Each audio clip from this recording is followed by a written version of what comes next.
I'm Frazzy, and welcome to a Frazoo talk all about Lola and why she is so amazing.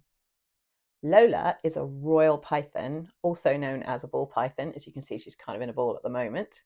The Latin name is Python regius, which is one of my easier Latin names to say from the snakes and creatures in my zoo. In the wild, they are found in West Africa, mostly in the countries of Ghana, Togo, and Benin.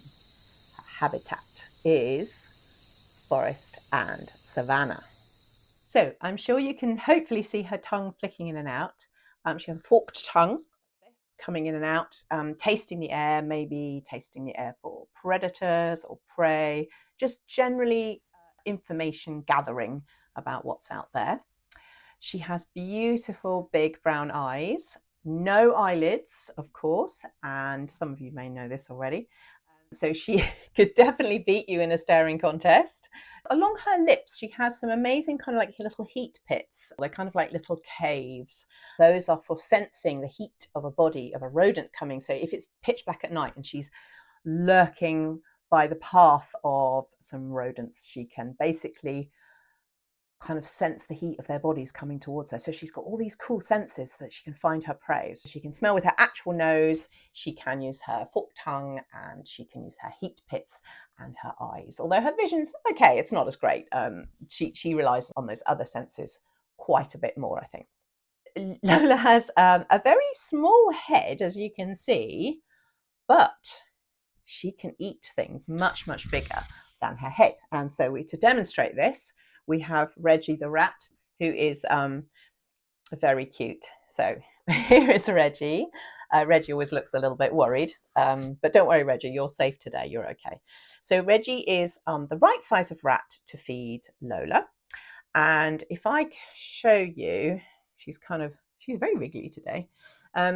If I show you the size of Reggie's body next to Lola's body, hopefully that will show you that the thickest part of a snake's body should be the same size and width as the prey item that they're going to eat.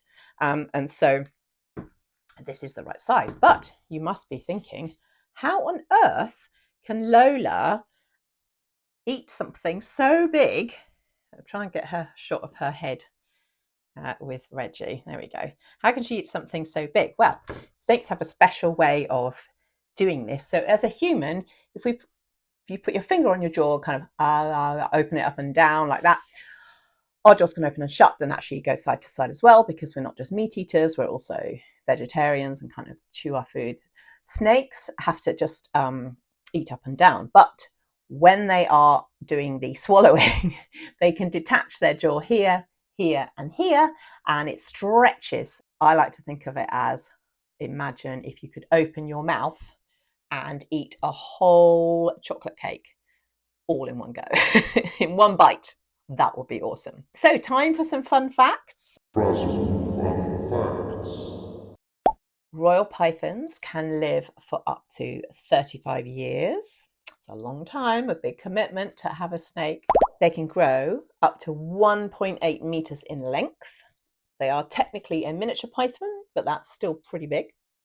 They are very good mamas. So when the female lays her eggs, she will coil around them and take care of them and keep them warm for 90 days until they hatch. So they are very special in the snake world, because most snakes just lay the eggs and off they go.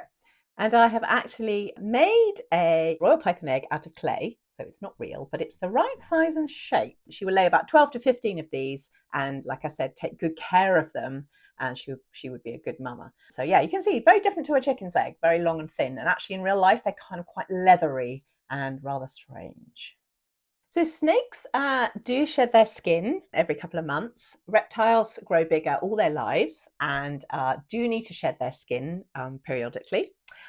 Lola has shed her skin actually yesterday. That's why she's looking particularly glorious today.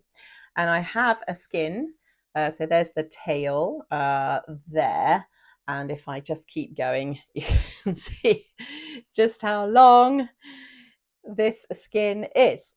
The snake skins are actually a little bit longer than the snake because they're quite stretchy. So if you see one in the wild, the snake wasn't as long as you thought. There's also a really, really cool extra bit that I always have to check. So this is the eye caps on the skin. So somewhere on here, I can see at least one of the eye caps so that I can check that she has shed those. They have skin over their eyes, and it's really important that the eye cap skin comes off as well. If not, you have to help them take that off, and it's just a very important bit of snake husbandry you have to attend to.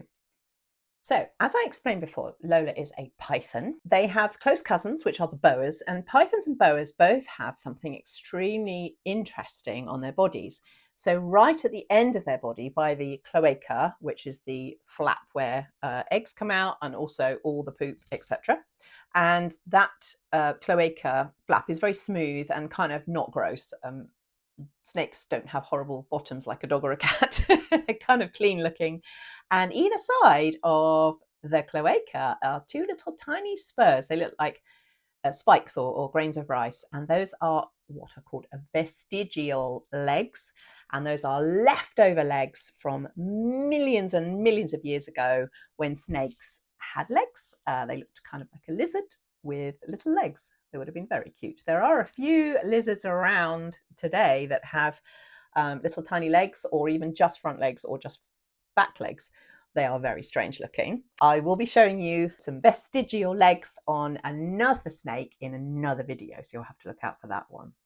So I hope you enjoyed finding out about Lola. Thanks for watching, and I'll see you next time.